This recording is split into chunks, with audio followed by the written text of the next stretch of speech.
Episode की शुरुआत एक लड़के से होती है जो एक लड़की को अपने पीठ पर बिठाकर कहीं ले जा रहा होता है और यह बोलता है कि मैं तुम्हें कुछ नहीं होने दूंगा, तुम चिंता मत करो, मैं तुम्हें बचा लूँगा और मैं तुम्हें मरने नहीं दे सकता। तभी सीन शिफ्ट होकर एक लड़के पर जाता है जिसका नाम तानजीरो है और वह चारकोल बेचने के लिए शहर जाने वाला होता है। तभी उसकी माँ उसके पास आकर बोलती है कि तुम्हें इतनी बर्फ़ में कहीं जाने की ज़रूरत नहीं है। इस बात पर तानजीरो बोलता है कि अब न्यू ईयर आने वाला है और मैं चाहता हूँ कि इस न्यू ईयर हम सभी लोग पेट भरकर खाना खाएं। और इतने में ही उसके भाई बहन भी वहाँ पर पहुँच जाते हैं और उसके साथ शहर चलने की जिद करते हैं। पर इतनी ठंड में तानजीरो उन्हें अपने साथ नहीं ले जा सकता, इसलिए वह उन्हें घर पर ही रुकने के लिए मनाता है। और थोड़ी देर जिद करने के बाद वो लोग भी इस बात के लिए मान जाते हैं और उनसे अलविदा लेकर तानजीरो निकल पड़ता है। तभी रास्ते में उसे उसकी बहन नेज़ुको मिलती है जो उससे बोलती है कि वह अपने छोटे भाई को सुला रही थी, वरना अगर उसे यह पता चलता तो वह बहुत रोता। फिर तानजीरो शहर पहुंचकर चारकोल बेचने लगता है। वहां पर एक लड़का एक लेडी से बचकर तानजीरो के पास आता है और उससे यह बोलता है कि प्लीज़ तानजीरो, इसे सूंघकर बताना कि यह किसने तोड़ा है। तानजीरो से सूंघता है और बताता है कि इसे बिल्ली की स्मेल आ रही है। तभी वो लड़का उस लेडी से बोलता है कि मैंने आपसे पहले ही बोला था, इसे मैंने नहीं तोड़ा। तब हम देखते हैं कि रात हो जाती है और तानजीरो अपने घर की ओर निकल पड़ता है। पर तभी एक बूढ़ा व्यक्ति तानजीरो से कहता है, इस टाइम तुम्हारा घर जाना सेफ नहीं है, तुम्हें आज मेरे घर ही रुकना चाहिए, इससे पहले कि डेमन्स आ जाए। और फिर तानजीरो वहीं रुकने का फैसला करता है और घर के अंदर आ जाता है। फिर वह बूढ़ा व्यक्ति उससे खाना देता है और तानजीरो खाते हुए उनसे पूछता है कि आखिर ये डेमन क्या होता है। तभी वह बूढ़ा व्यक्ति उसे बताता है, डेमन्स रात को आकर इंसानों को खा जाते हैं, इसीलिए रात को कहीं भी जाना सेफ नहीं है और अब तुम सो जाओ और सवेरे उठकर घर चले जाना। अब सुबह तानजीरो उस बूढ़े व्यक्ति से अलविदा लेकर अपने घर की ओर चले जाता है। जैसे ही वह अपने घर के पास पहुंचता है तो उसे वहां से ब्लड की स्मेल आती है और जो वह देखता है उसे देखकर हैरान हो जाता है। फिर वह भागते हुए अपने घर के अंदर जाता है और देखता है कि सभी लोग खून से लथपथ जमीन पर पड़े हुए हैं और ये सब देखकर उसकी आंखें फटी की फटी रह जाती हैं। तभी उसकी नज़र नेज़ुको पर पड़ती है जो अभी भी जिंदा है, तो उसे वह जल्दी से पीठ में बिठाकर हॉस्पिटल की ओर ले जाता है। तभी हम लोग देखते हैं कि नेज़ुको अचानक से डायमंड में कन्वर्ट होने लगती है और इसी हड़बड़ाहट में वो पहाड़ से नीचे गिर जाते हैं, पर बर्फ़ की वजह से उन्हें ज़्यादा चोट नहीं आती।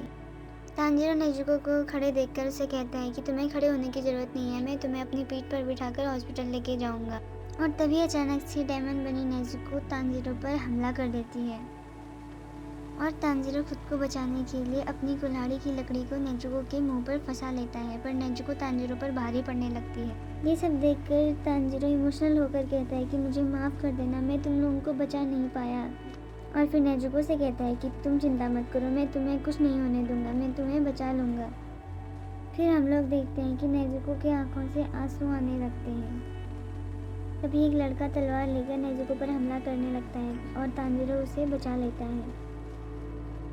वो लड़का उसे पूछता है कि आखिर तुम इस डायमंड को क्यों बचा रहे हो, और तानजीरो उसके जवाब में बोलता है कि ये मेरी बहन है। और पर तब तक यह लड़का नेज़ुको को पकड़ लेता है और उससे बोलता है कि मेरा फ़र्ज़ है कि मैं हर किसी डायमंड को पकड़ के उसे मार दूँ।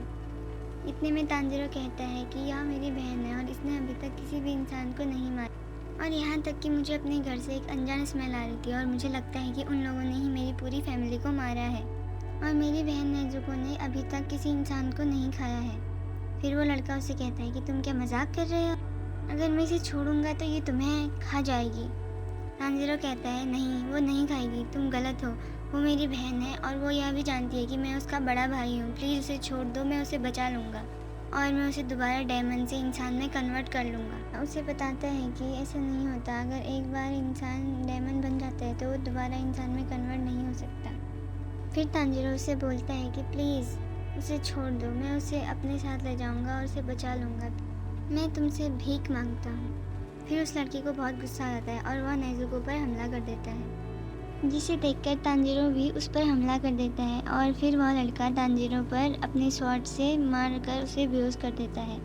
इसके बाद हम देखते हैं कि तानजीरो की कुल्हाड़ी उसके पास नहीं होती है और वह ऊपर देखता है तो वह कुल्हाड़ी उसके पीछे एक पेड़ पर जा लगती है। तानजीरो ने चालाकी से यह कुल्हाड़ी पहले ही फेंक दी, जिससे उस लड़की को पता भी नहीं चला। तभी नेज़ुको उस पर हमला करके तानजीरो के पास जाती है और वह देखता है कि नेज़ुको उसे खाने के बजाय उसे बचा रही होती है और वह लड़का यह सब देखकर हैरान हो जाता है और अपने मन में सोचता है कि यह इंसानों को नहीं खाती है, आखिर इसके पास एनर्जी कैसे आएगी जबकि इसे अभी भूख लगी होगी। फिर वह लड़का नेजुको को बेहोश कर नीचे गिरा देता है और जब तांजीरो की आंख खुलती है तो वह नेजुको को अपने बगल में सोया पाता है। और फिर वह लड़का उससे बोलता है कि तुम उठ गए, जाओ जल्दी से माउंट सागरी चले जाओ, वहाँ तुम्हें एक बूढ़ा व्यक्ति मिलेगा जिसका नाम साकोंजी उरोकोडाकी होगा और उससे कहना कि तुम्हें तोमियो का गियो ने भेजा है। और अभी आसमान में बादल है, अभी तुम्हारी बहन बची रहेगी, पर ध्यान रखना इसे कभी सूरज में मत जाने देना। और इतना कहकर वह गायब हो जाता है। अब तांजीरो सबसे पहले अपनी बहन को लेकर अपने घर जाता है। फिर सीन शिफ्ट होता है और हम देखते हैं कि तांजीरो अपने घर वालों को दफनाकर माउंट सागरी की ओर निकल पड़ता है।